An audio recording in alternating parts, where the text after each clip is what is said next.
It's Bravo Productions. Sound no easy never.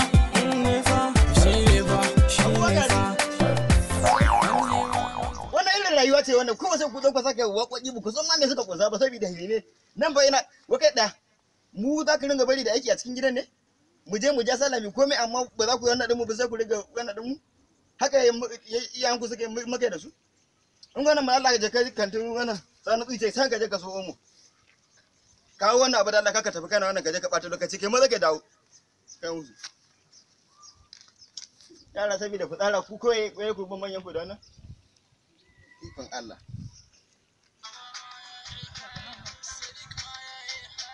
yara na fa ba garaman shahewa suke ba ne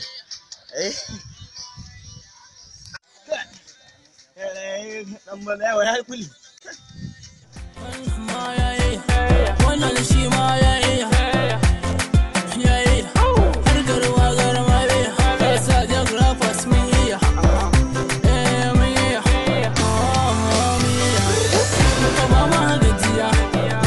sabon gafiya waka ce ta ka iya duka gwada in ka iya tun da kai ma ka iya Allah ya gado lafiya tun da ni ma na iya gayuna masu iya gayuna ba ku manta ba ai zai go tashi kuma dole an duba ai siwa yayi yan galiba yayi abiyas ma yayi yaro ne wasawa yayi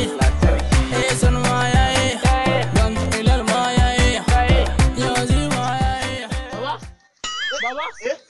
Na'am. Baba lafiya? Lafiya kalau kai nan. Lafiya lau.